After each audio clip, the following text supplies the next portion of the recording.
Montana Territory, October 1889. While families in the valley below were hiring teams of men to frame conventional timber houses before winter arrived, 16-year-old Henrik Larsson was stacking stones into what looked like an enormous beehive on the western slope of Copper Ridge. The structure rose 12 feet at its center, built from rough granite blocks he'd hauled from a collapsed mine shaft half a mile away, each stone fitted without mortar into a gradually narrowing dome. A low tunnel entrance faced south, barely 3 feet high, forcing anyone entering to crouch. The whole thing looked more like an ancient burial mound than a dwelling, and the good people of Flatridge made no secret of their opinions. "That fool Swede boy is building himself a tomb," Samuel Hendricks said at the Sunday social, loud enough for everyone to hear. Hendricks owned the lumber mill and half the storefronts in town, a man whose opinions carried weight and whose generosity extended only to those who purchased his pine boards at premium prices.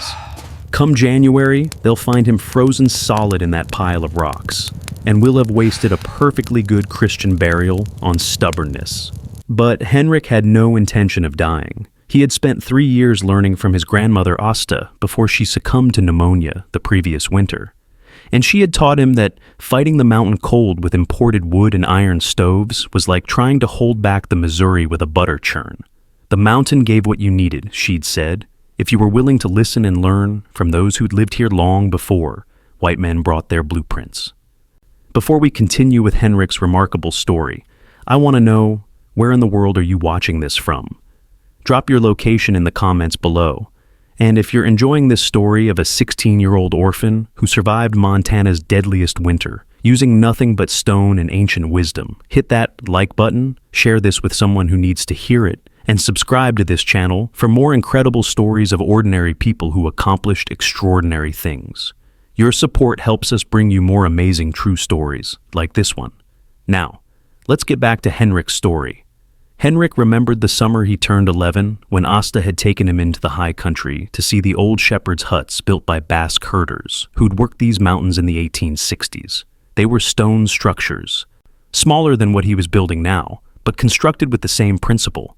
Asta had brought a thermometer, and even on a blazing July afternoon, when the sun beat down at 92 degrees outside, the interior of the largest hut held steady at 68 degrees. She'd placed her weathered hand on the 3-foot-thick wall and told him to feel how cool the stone remained, how it refused to accept the heat, how it held its own temperature like a patient, immovable thing. "The earth does not fight the seasons," she'd said, in the Norwegian-accented English she'd learned as a young immigrant. "It absorbs them slowly, releases them slowly. A wooden house is like paper to the wind, but stone 3 feet thick? The cold takes weeks to reach the inside, and by then you've built warmth that the stone will hold for weeks more." Your ancestors in the old country knew this. The Sami people of the far north knew this. Even the ancient peoples of this land, long before any of us arrived, they knew. That conversation had happened in August of 1884. By November, both of Henrik's parents were dead from typhoid fever that swept through the valley's contaminated wells, a tragedy that claimed 18 lives in 3 weeks. And left a dozen children orphaned. Henrik was sent to live with his uncle Tormod, his father's brother, a bitter bachelor who'd inherited the family farm and resented every additional mouth that reduced his slim profits. Tormod Larsson was not cruel in the way of beatings or starvation, but he possessed the particular meanness of a man who measured every gesture for return on investment and found most human exchanges wanting. Henrik worked Tormod's fields through the following summers, watching his neighbors built their homes according to the prevailing fashion. Timber frames went up in weeks, thin-walled structures requiring constant fires and massive consumption of split wood through the 6-month winters. He watched the Hendricks family, with all their mill-derived wealth, shiver through January despite burning through 4 cords of pine each month. The cold seeping through gaps in the boards, and the children huddling in layers of wool beside the perpetually roaring stove. He watched old Mrs. Peterson die when her fire went out during a particularly bitter night in February of 1886, her cabin dropping from 70 degrees to 28 degrees in under 4 hours, her aged heart giving out from the shock and cold. But he also watched his grandmother, Asta, living in her small stone cottage at the edge of town, burning a fraction of the wood and remaining comfortable in a single knitted shawl. He asked her about it constantly, and she answered by teaching rather than telling. She showed him how she'd built the walls using double-thick stone with an air gap between, how the floor was packed earth rather than raised boards because earth held steady temperature, how the small windows faced south to catch winter sun, while northern walls had none at all. She taught him about thermal mass, though she never used that term. She simply called it letting the stone remember. In the spring of 1889, when Henrik was 16 and had grown into his full height of 6 feet 2 inches, Tormod finally spoke the words both of them had been waiting for. "You're old enough to make your own way now," his uncle said over a breakfast of watery porridge. "I've been generous these 4 years, but the farm can't support 2 men. Come August, you'll need to find your own place." Henrik had expected this and had saved $11 from odd jobs around town, money earned hauling supplies, mucking stables, and repairing fence lines for anyone who'd pay.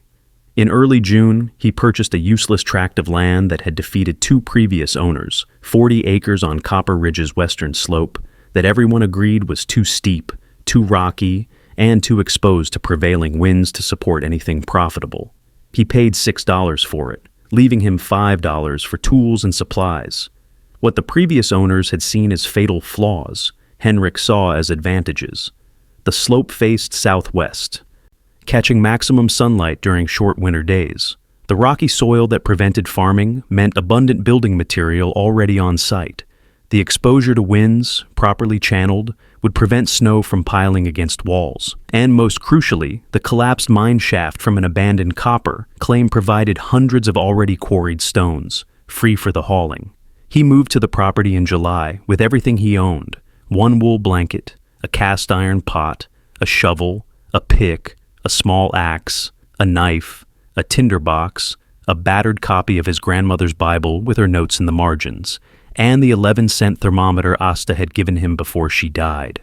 "Measure everything," she told him in her final weeks, her breath rattling with fluid. "The doubters will call you crazy, but numbers don't lie. Write it all down, and when they come to mock, show them the proof." Through July and August, Henrik hauled stone. Each block weighed between 30 and 60 pounds, and the half-mile from the mine shaft to his chosen building site meant he could transport perhaps 15 stones per day, working from dawn until his muscles screamed protest. He selected each stone for how its shape might fit, rejecting any with cracks or crumbling edges, looking for the granite blocks that rang with a clear tone when struck. By September 1st, he had moved over 900 stones, and had begun to understand the personality of each, how they wanted to fit together, where they would bear weight and where they would shift. The foundation came first, and here Henrik departed from conventional wisdom that would have excavated down to bedrock and built upward. Instead, he dug a shallow circular trench, only 8 inches deep, and filled it with the smaller stone fragments and gravel. This sat directly on the earth rather than being isolated from it, allowing thermal transfer between ground and structure. His grandmother had explained that the earth 10 feet down held constant at approximately 50 degrees year-round in this region, and while his foundation would not reach that deep, even the surface earth moderated between freezing and warm, buffering the extremes that battered above-ground structures. The foundation circle measured 22 feet in diameter, larger than most single-room cabins, and critics who passed by in those early weeks suggested he was building something far beyond his capacity to complete before winter. They were partially right. The structure was ambitious for one person, but Henrik had planned for this. The corbel dome design he'd learned from studying those Basque huts required no internal supports, no complex joinery, no purchased lumber. Each ring of stones simply leaned inward slightly more than the ring below it, gravity and friction holding everything in place. By mid-September, the walls had risen 4 feet, and Samuel Hendricks rode up from town with 2 of his mill foremen to witness the spectacle. They tied their horses to a stunted pine and approached with the careful steps of men inspecting something they expected to collapse. Henrik continued working, lifting a 40-pound stone into position, testing its fit, adjusting slightly, then moving to select the next piece. "Boy," Hendricks called out, his voice carrying the particular condescension reserved for those who refuse to accept their better's guidance. "You planning to finish that before snow flies?" Henrik straightened, wiping sweat from his forehead with a dirt-stained sleeve. "Yes, sir. Foundation's done. Walls are a third complete. Should be closed in by late October." "Closed in?" one of the foremen snorted. "You planning to put a roof on that monstrosity? What are you going to use? More rocks. Thing'll collapse under its own weight." "Stones up to the center point," Henrik replied calmly. "Same core belling technique all the way. No roof beams needed." Hendricks shook his head slowly, the gesture of a patient man dealing with madness. "Son, I've been building in this territory for 23 years. My lumber has framed every decent house within 50 miles. You're building a pile of rocks that won't keep you warm, won't keep you dry, and won't survive the first heavy snow. This is foolishness. And worse, it's pride. Pride in refusing good advice. Pride in thinking you know better than men with experience." He gestured toward the half-built walls. "Come winter, when you're freezing in that stone icebox, don't come crying to town for charity. We tried to help you see sense." "I appreciate your concern, Mr. Hendricks," Henrik said, keeping his voice level and respectful. "But respectfully, I've studied structures that have stood for hundreds of years using these methods. The stone won't fight the cold. It'll absorb my fire's heat and release it slowly. Wood burns fast and holds nothing. I'm building something that'll remember warmth." "Remember warmth," Hendricks repeated mockingly, turning to his men. "You hear that? The rocks are going to remember." He looked back at Henrik with something close to pity. "Your grandmother filled your head with old country nonsense, boy. This is Montana, not some Viking fantasy. You build with proper materials or you die. That's the reality. But you're too stubborn to listen, so we'll see you in spring, assuming the thaw reveals anything worth burying." They rode away, their laughter carrying back on the wind, and Henrik returned to his stones. He had 8 weeks until November, and the walls needed to reach 12 feet at the center. The mathematics were simple. 700 more stones at 15 per day meant 47 days of work. It would be close, but possible if the weather held. The construction continued through September's golden aspens and into October's first frosts. The walls rose in concentric rings, each core slightly smaller in diameter than the one below, the whole structure gradually taking on its beehive shape. As he worked higher, Henrik built a temporary ramp of earth and waste stone so he could wheelbarrow loads up to the growing top edge. The entrance tunnel he'd built faced south-southwest, positioned to catch the low-angle winter sun directly down its length for several hours each day, providing passive heating even without fire. At 8 feet of height, Henrik began incorporating the heating system that would make the structure truly livable.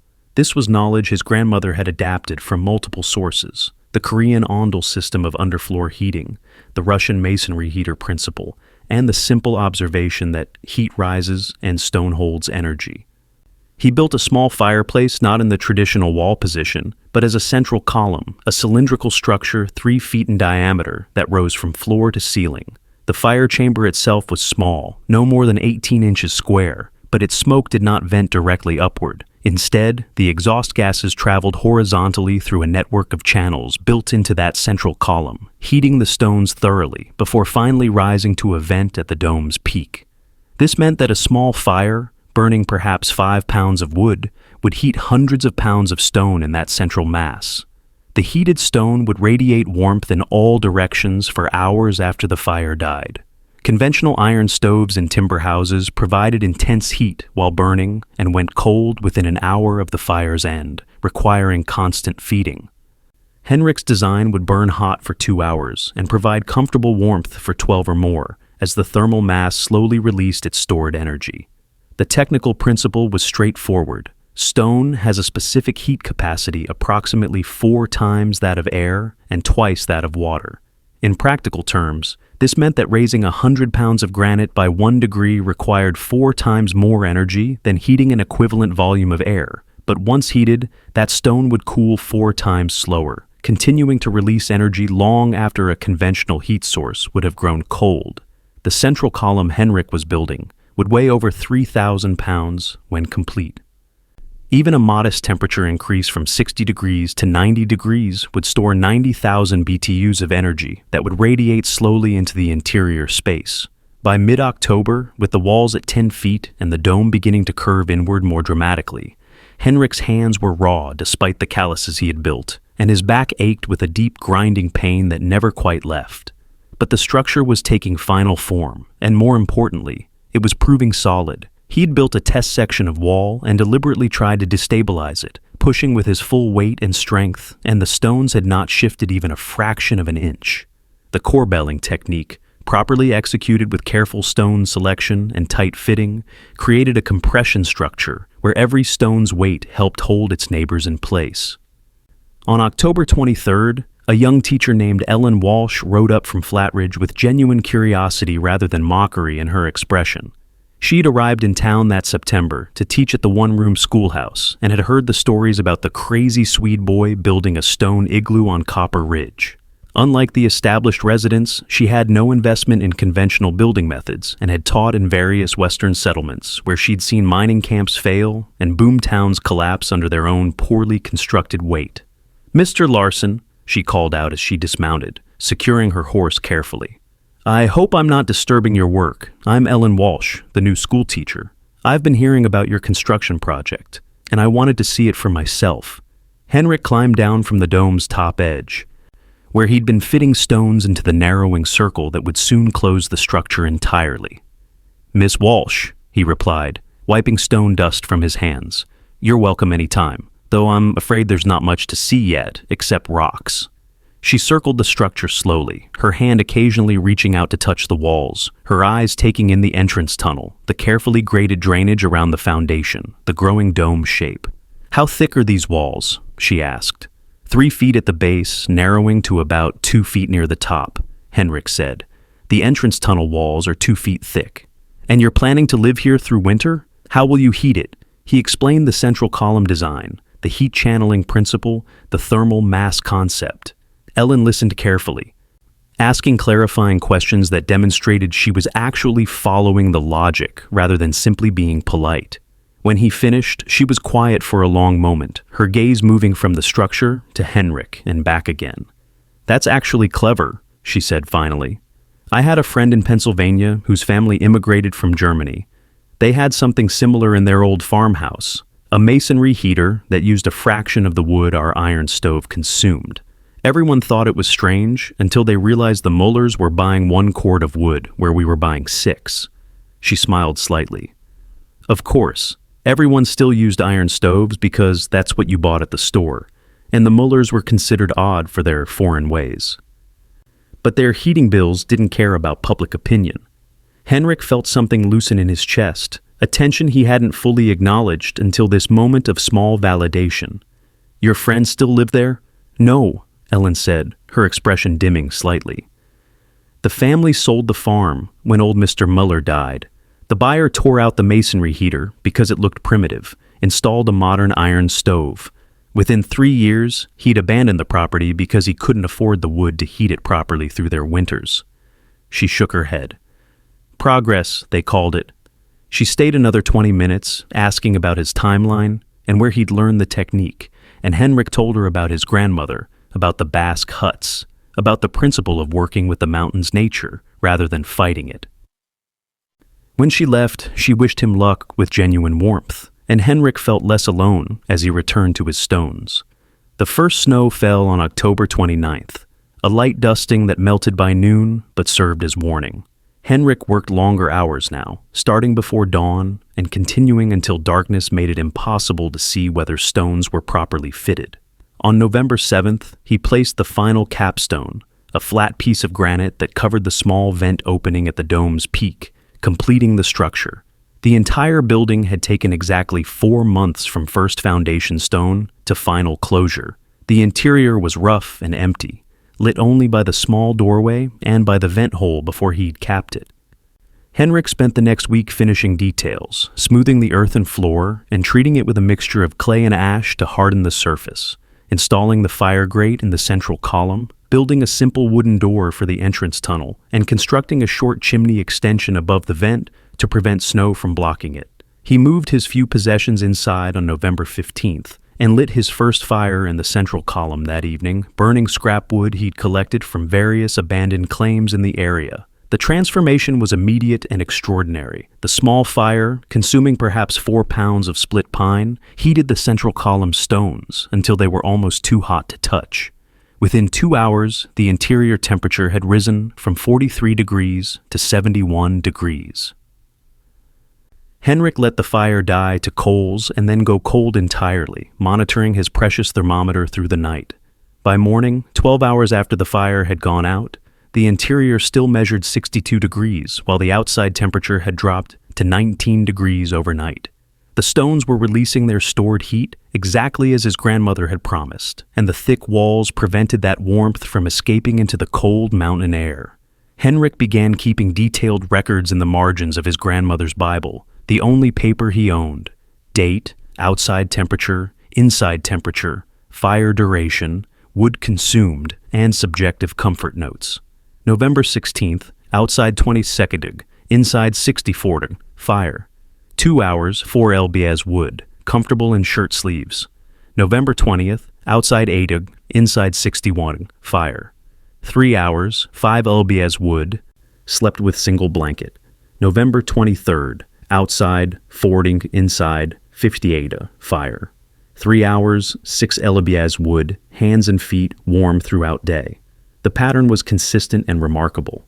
Where conventional cabins required constant fire and still left occupants huddling in layers beside the stove, Henrik's structure maintained comfortable temperature with 1 fire per day. Sometimes 1 fire every other day if the cold wasn't severe. His wood consumption ran between 4 and 7 pounds daily, compared to the typical household's 40 to 60 pounds. He was burning 1/8 the wood and maintaining superior comfort. December arrived with serious cold, and the valley below began its annual struggle with winter.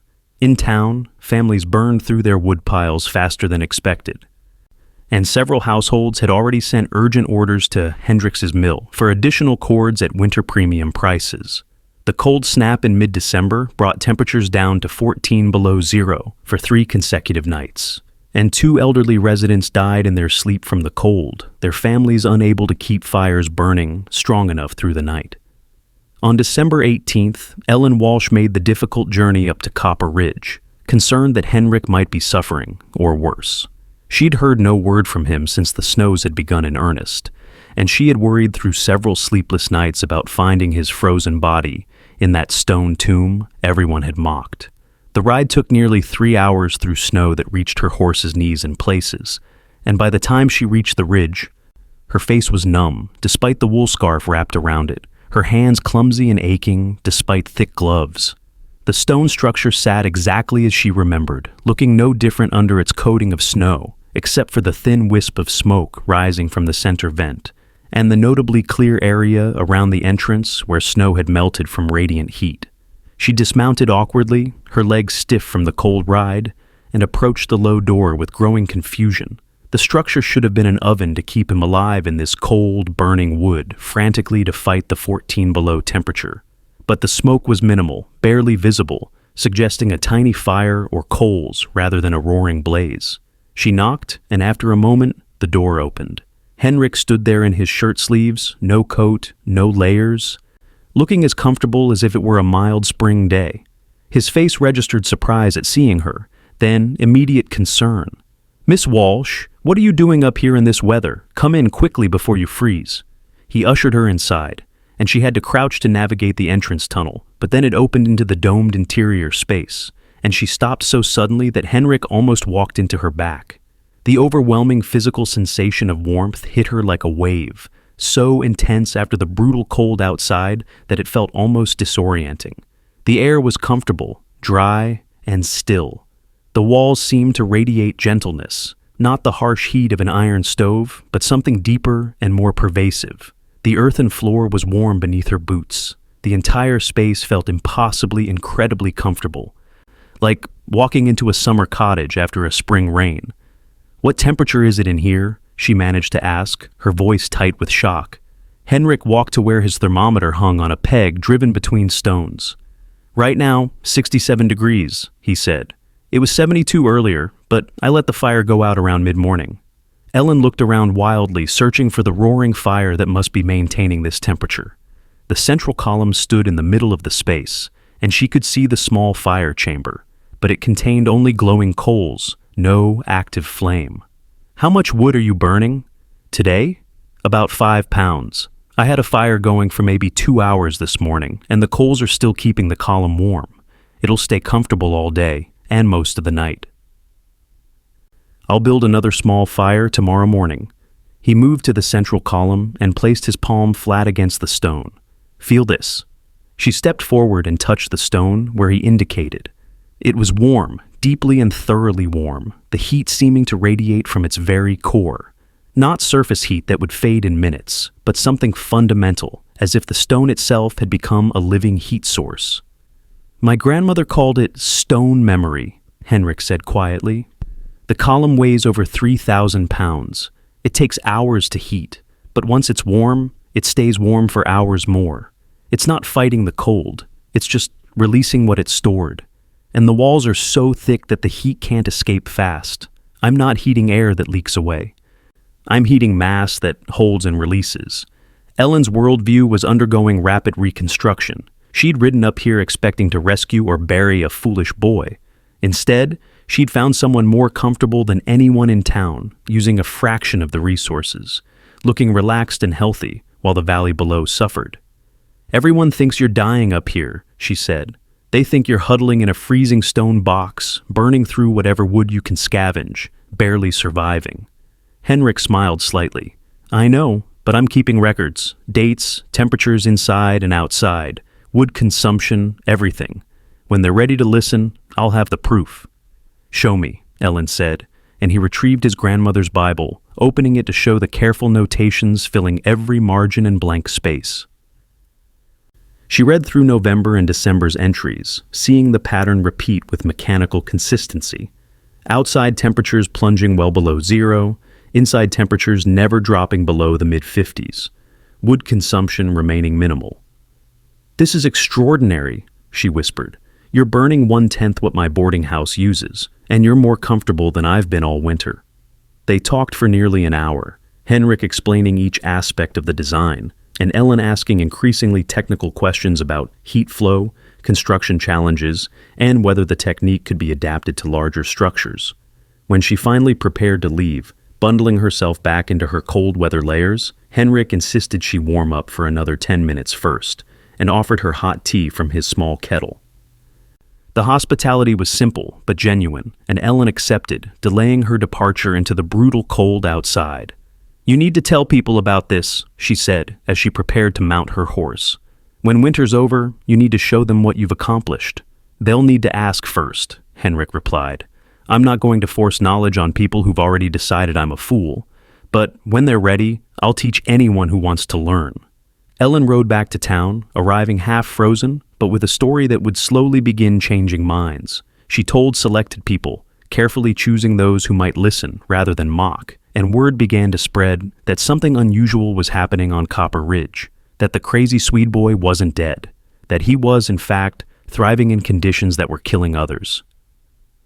January of 1890 brought the crisis that would change everything. A high-pressure system settled over Montana territory and refused to move, bringing Arctic air down from Canada and holding it in place for nearly 3 weeks. Temperatures plunged to levels not seen in a generation. Flatridge recorded minus 31 degrees on January 7th, minus 34 on January 9th, and minus 38 degrees on January 12th, breaking the previous record by 6 degrees. The death toll began mounting immediately. 7 people died in the first week, mostly elderly or very young, their bodies found cold in beds despite fires that had burned all night. Families huddled together, burning furniture and fence posts when purchased wood ran out, suffering from smoke inhalation and carbon monoxide poisoning as they tried to keep flames going in poorly ventilated spaces. The town doctor treated dozens for frostbite, and 4 people lost fingers or toes to amputation. Samuel Hendricks's own daughter, 12-year-old Catherine, developed severe bronchitis from breathing overheated air beside the roaring iron stove, then frigid air whenever she moved away from it. The temperature variance in conventional homes ranged from 95 degrees within 3 feet of the stove to 30 degrees in the corners of rooms, and the constant thermal shock battered immune systems and stressed hearts. On January 13th, as the outside temperature held at minus 36 degrees, Ellen Walsh made the decision to check on Henrik again. She bundled in every layer she owned, arranged for the most cold-hardy horse at the livery, and set out at dawn for Copper Ridge. The journey was brutal and potentially fatal. Exposed skin froze in under 2 minutes. The horse struggled through snow that had drifted into 4-foot banks across the trail. Ellen's vision narrowed to the immediate path ahead, her world reduced to the white-on-white of snow and sky, her body so cold that she could no longer feel her feet in the stirrups or her hands on the reins. She expected to find disaster. The stone structure would surely be an icebox in this unprecedented cold, and Henrik would be burning everything combustible just to stay alive, if he was still alive at all. Part of her feared she'd find the structure dark and silent, Henrik's body frozen inside the very tomb everyone had predicted. But as she crested the final rise and the stone dome came into view, she saw smoke rising lazily from the center vent. Not the thick, desperate smoke of a fire fed by panic and every available fuel, but the light, almost casual smoke of a modest fire burning efficiently. The entrance area was clear of snow, melted by radiant heat from within. The entire structure sat peacefully, looking oddly warm despite the catastrophic cold surrounding it. Ellen dismounted on legs that could barely hold her weight, stumbled to the door, and pounded on it with clumsy frozen hands. Henrik opened it within moments, and again, the sight that greeted her defied all reason and expectation. He wore his usual work shirt and pants, comfortable and relaxed, his face showing mild surprise rather than the gaunt desperation of someone fighting for survival. "Miss Walsh! Good Lord, what are you doing out in this? Get inside now. You're half frozen." She staggered through the entrance tunnel and into the interior space, and the warmth enveloped her so completely that she nearly wept. After 3 hours in minus 36-degree cold, the temperature inside Henrik's structure felt like a physical embrace, wrapping around her frozen limbs and slowly, carefully thawing the ice that had penetrated to her core. She sank to the floor without meaning to, her legs simply giving out, and sat there breathing hard while Henrik closed the door and brought her a cup of water. "Take your time," he said gently. "Your body needs to adjust. Don't warm up too fast." After several minutes, when she could speak without her teeth chattering, Ellen managed to ask, "What's the temperature in here?" Henrik checked his thermometer. 64 degrees. It's dropped about 3 degrees since yesterday because this cold is so severe, but the walls are so thick that it's taking days for the outside temperature to penetrate.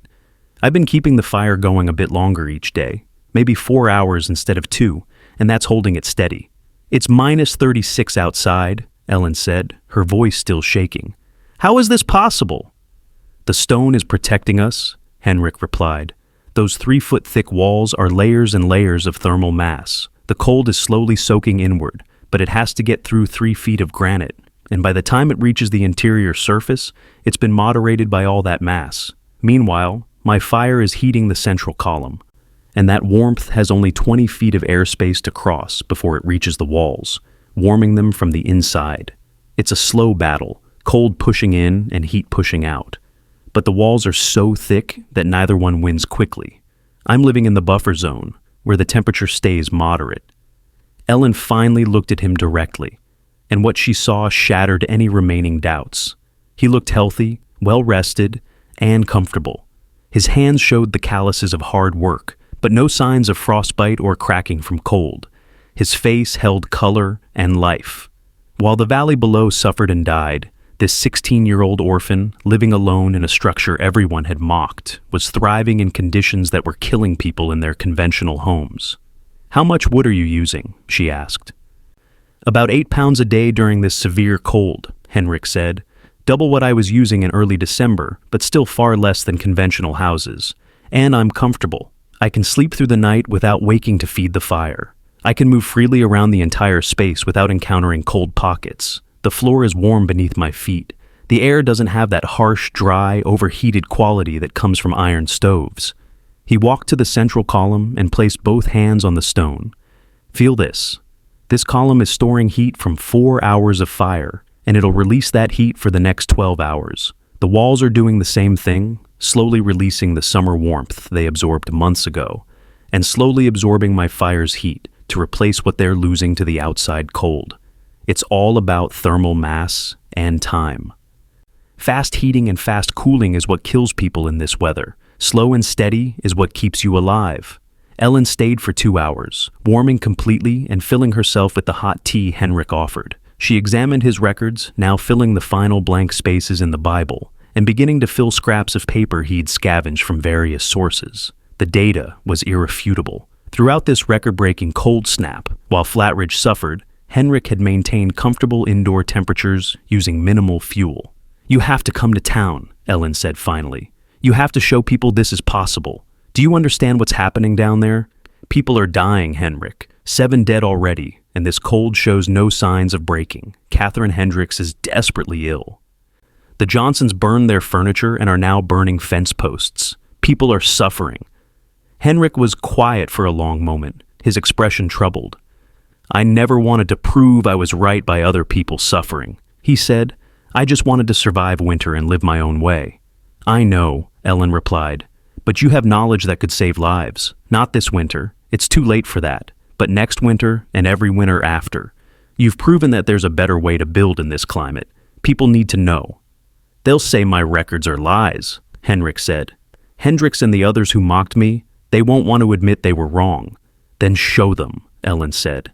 "Invite them here, let them feel it for themselves. Let them bring their own thermometers and measure for themselves. Numbers don't lie, Henrik." "That's what your grandmother told you, isn't it?" He nodded slowly. "If people want to learn, I'll teach them. If they want proof, I'll provide it. But I won't beg them to listen." Ellen left that afternoon, considerably warmer and considerably more determined. She rode straight to Samuel Hendricks's house, pushed past his housekeeper's protests, and found him in his study, looking older and more defeated than she'd ever seen him. Catherine's illness had worsened to pneumonia, and the doctor held little hope for recovery. The brutal temperature swings in their house, from overheated to freezing cold, had stressed her young body beyond its capacity to recover. "Mr. Hendricks," Ellen said without preamble, "I've just come from Henrik Larsson's structure on Copper Ridge. You need to see what he's built." "The Swede boy?" Hendricks looked up with tired, red-rimmed eyes. "What about him? Is he finally dead like I predicted?" "He's not dead," Ellen said flatly. "He's comfortable. It's 64 degrees in that stone structure, and he's burning 8 pounds of wood per day. 8 pounds, Mr. Hendricks, while you're burning 50, and your daughter is dying from the temperature extremes your iron stove creates." Hendricks stared at her as if she'd spoken in a foreign language. "That's impossible. It's minus 36 degrees outside." "I know. I was just there. I measured it myself." She pulled off her glove and showed him her hand, fully functional and healthy, despite the brutal ride. "I warmed myself in his structure, drank hot tea, and sat comfortably for 2 hours. Meanwhile, every house in this town is either an oven or an icebox, with nothing in between. Henrik has built something that maintains steady, comfortable temperature with minimal fuel, and you mocked him for it." The words hung in the air like an accusation, which they were. Hendrik sat very still, and Ellen could see him processing the information, fighting against it, trying to find the flaw or lie that would let him dismiss it. But she'd been his daughter's teacher, and he knew she was neither foolish nor prone to fantasy. "How?" he asked finally. "Thermal mass," Ellen said. 3-foot-thick stone walls that moderate temperature changes. A central masonry heater that stores heat and releases it slowly. Earth floor that draws stable temperature from the ground. Proper orientation and design that works with nature instead of fighting it. Everything his grandmother taught him, everything you called old country nonsense. Hendricks closed his eyes. When he opened them again, something had shifted in his expression, some fundamental piece of certainty crumbling. "If I went to see this structure, would he show me?" "He'll show anyone who asks," Ellen said. "He's not vindictive, Mr. Hendricks. He's just a boy who wanted to survive winter, and he figured out how." 2 days later, when the temperature had risen to a merely brutal minus 22 degrees, Samuel Hendricks made the difficult journey to Copper Ridge. He brought his own thermometer, his own measuring tape, and a notebook to record observations. Henrik met him at the door without judgment or triumph, simply stepping aside to let the older man enter. Hendrik stood in the interior space for a full minute without speaking, his thermometer in hand, watching it slowly rise from the frigid outside, reading to settle at 66 degrees. He touched the walls, felt their radiant warmth. He examined the central column, studied the heat channels, calculated rough volume and thermal mass. He looked at Henrik's records, running his finger down the columns of data that told a story no honest man could deny. "I was wrong," he said finally, the words clearly difficult, but spoken with genuine humility. "I told you this was foolishness, that you'd die in here. I was completely and utterly wrong." Henrik nodded, accepting the admission without gloating. "The principles aren't new, Mr. Hendricks. They're ancient. People have been building with thermal mass for thousands of years. We just forgot, or decided we knew better." "Can you teach me?" Hendricks asked. "Can you explain how to build like this? I want to understand the principles." Over the next 4 hours, Henrik walked Hendricks through every aspect of the design, the foundation that connected to Earth rather than isolating from it, the thick walls that created thermal buffer zones, the corbel dome that required no internal supports and distributed weight evenly, the central masonry heater that stored and released heat efficiently, the southern orientation that captured passive solar gain, the entrance tunnel that created an airlock preventing cold air infiltration. Hendricks took copious notes, asked technical questions, and several times simply sat in silence, processing information that contradicted everything he'd believed about proper construction. Finally, as the light began to fade and the temperature outside dropped toward -30 again, he closed his notebook and looked at Henrik with something approaching respect. "My daughter is dying," he said quietly. "The doctor says her lungs are damaged from breathing overheated, dry air all winter. Our house swings between 90 degrees and 30 degrees, depending on how close you are to the stove.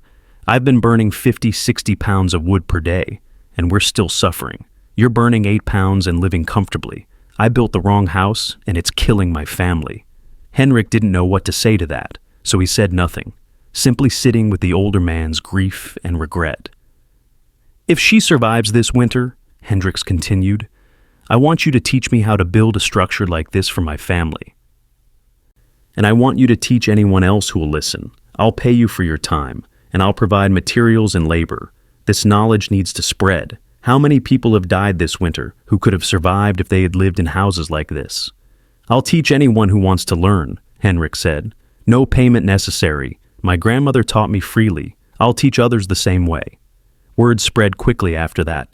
The spectacle of Samuel Hendricks admitting error and seeking instruction from the boy he'd mocked created ripples throughout the community. As the brutal cold finally broke in late January, and temperatures climbed back to more typical winter readings, curiosity brought others to Copper Ridge. Some came to mock and left subdued. Others came to learn and stayed to take notes. By March, when the snows began to recede and construction became possible again, Henrik had taught the core principles to 17 people. Some wanted to build full structures. Others wanted to incorporate thermal mass heating into existing homes. He provided guidance freely, sometimes visiting construction sites to offer advice, always patient and clear in his explanations. He emphasized the fundamentals. Thermal mass moderates temperature, thickness provides buffering, proper orientation matters, work with nature rather than fighting it. Over the following 5 years, 43 structures incorporating Henrik's principles were built in the region. Some were full stone domes like his original, others were hybrid designs using thick stone walls with conventional roofs, or masonry heaters installed in existing timber frames. All showed dramatic improvement in heating efficiency and temperature stability. The winter of 1893-1894 brought another severe cold snap, temperatures dropping to -29 degrees for a week. But this time, no one died. The houses built with thermal mass principles kept their occupants comfortable, while even conventional homes showed improvement as people adopted masonry heaters and better insulation techniques. Montana State Agricultural College sent a professor to study Henrik's original structure in 1896. The professor brought instruments, took measurements, and published a paper titled Indigenous Thermal Mass Construction Adapted to Northern Climate Applications. The paper acknowledged that these principles had been known to various cultures for millennia, but had been largely abandoned in favor of standardized lumber construction that served industrial timber interests rather than occupant welfare. Henrik received a copy of the paper and filed it carefully with his grandmother's Bible, amused by how academia could take simple wisdom and wrap it in complicated language. Henrik never became wealthy. He lived simply in his stone dome, worked odd jobs, and taught anyone who asked about thermal mass construction. He married Ellen Walsh in 1894, and together they built a larger stone structure nearby, incorporating everything Henrik had learned and several innovations Ellen suggested from her study of various building traditions. They raised 3 children in that house, all of whom grew up understanding that the way things had always been done wasn't necessarily the way things should continue to be done. Samuel Hendricks became one of Henrik's most ardent supporters. Catherine recovered from her pneumonia and lived to be 83 years old. Hendricks used his mill profits to subsidize building materials for those who wanted to construct thermal mass homes but lacked resources, and by the time he died in 1908, he'd helped fund 21 structures that saved dozens of lives over the following decades.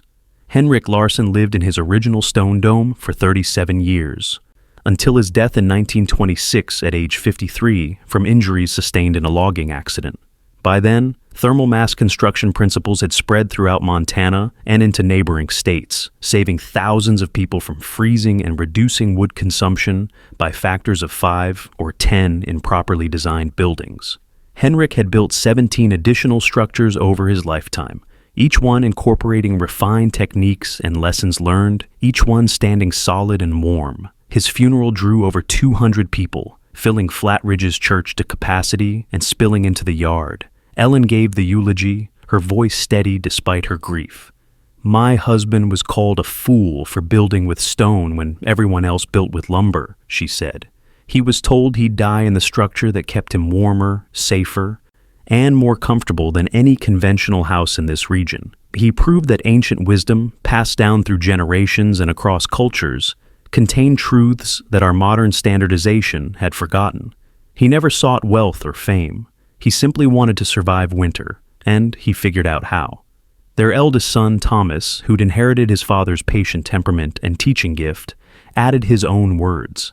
"My father's grandmother used to tell him that stone remembers. That's what his whole life was about, remembering what had been forgotten, honoring what had been dismissed, and building something that would last. The stone dome on Copper Ridge still stands, and it'll stand long after all of us are gone. When the winter winds blow and the temperature drops, that structure will do what it was designed to do, remember warmth and release it slowly, like my father did in his own way, for anyone who asked." The original stone dome stands today, now owned by Montana State Parks as a historical structure and teaching site. It's been modernized with electricity and plumbing, but remains fundamentally unchanged from Henrik's 1889 design. Visitors can tour the interior, see Henrik's original thermometer still hanging on its peg, and read the notes he wrote in the margins of his grandmother's Bible. Temperature comparisons are still conducted during winter months, and the structure still performs exactly as Henrik designed it to, maintaining comfortable interior temperature with minimal heating input. 3 memorial markers stand near the entrance. The first commemorates Henrik Larsson, with an epitaph written by Ellen. "He built with stone what others built with pride, and his structure outlasted both." The second commemorates Asta Larsson, Henrik's grandmother. "She taught an orphan boy to listen to the mountain and remember what others had forgotten." The third, added in 1947, commemorates the 43 people who died in the brutal winters of 1889, 1890, and 1893, 1894. "They perished while we learned. May their sacrifice teach us humility." The blizzard of 1889 tested an assumption that had gone unchallenged, that the way things had always been done in frontier Montana, with timber frames and iron stoves and massive wood consumption, was the way they should continue. Henrik Larsson proved that wrong, not with theory, but with a thermometer, and the simple fact of his survival. The principles he used were ancient, developed by diverse cultures over thousands of years. Korean Ondol heating systems use thermal mass and heat channels to warm homes efficiently for over 2 millennia. Russian masonry heaters, developed in similar cold climates, incorporated the same understanding of heat storage and slow release. Indigenous peoples across northern climates built partially underground structures with thick walls, recognizing that earth and stone moderated temperature extremes. European castles use massive stone walls, not just for defense, but for thermal regulation, staying cool in summer and requiring less heating in winter. Modern building science has confirmed what Henrik's grandmother knew intuitively. Thermal mass with high specific heat capacity moderates indoor temperature by absorbing excess heat and cold, releasing energy slowly over time. Materials like stone, brick, and rammed earth can reduce heating and cooling needs by 40 to 60% compared to lightweight construction. Passive solar design, proper orientation, and earth coupling can provide 30 to 50% of heating needs in cold climates with no active systems at all. Henrik succeeded because he was willing to question conventional wisdom that served timber industry profits rather than human welfare. He had nothing, no money, no tools, no support. But he had observation, patience, and willingness to learn from those who'd figured out cold climate survival long before standardization and industrial lumber made people forget. What the lumber mills built quickly and cheaply fell apart within decades, their residents suffering through every winter. What a 16-year-old orphan built slowly and carefully still stands 137 years later, still performing its function, still demonstrating principles that modern building codes are only recently beginning to reincorporate. There's a metaphor there about extraction versus stewardship, about knowledge shared versus knowledge hoarded, about taking quick profits versus building things that last. Henrik never became famous, never wrote books, never sought recognition. He simply lived, raised his family, helped his neighbors, and taught when asked. The 43 structures he directly influenced sheltered over 600 people through the brutal Montana winters between 1890 and 1930, providing warmth and safety when official building standards would have left them vulnerable. Most of those structures are gone now, replaced by modern construction, but the knowledge survives. And every winter, when the temperature drops and the heating bills arrive, a few people remember the story of the boy who built with stone and the grandmother who taught him to listen. So here's the question for you. What abandoned principle exists in your world? What dismissed wisdom has everyone written off as primitive or outdated? What might happen if you looked at it the way Henrik looked at thermal mass, not as backward superstition, but as hard-won knowledge from people who solve problems we're still struggling with? Not as a dead end, but as a beginning. If this story resonated, if it made you think differently about innovation and tradition, questioning assumptions and honoring ancient wisdom, hit that like button. Share it with someone who needs to hear this message. Leave a comment about what spoke to you, and subscribe for more stories about ordinary people who accomplished extraordinary things through observation, patience, and courage to build differently. Because sometimes the best shelter isn't given to you by convention or industry or standardization. Sometimes it's the one you build with your own two hands, ancient wisdom, and the understanding that stone, like memory, holds what matters long after the fires go cold.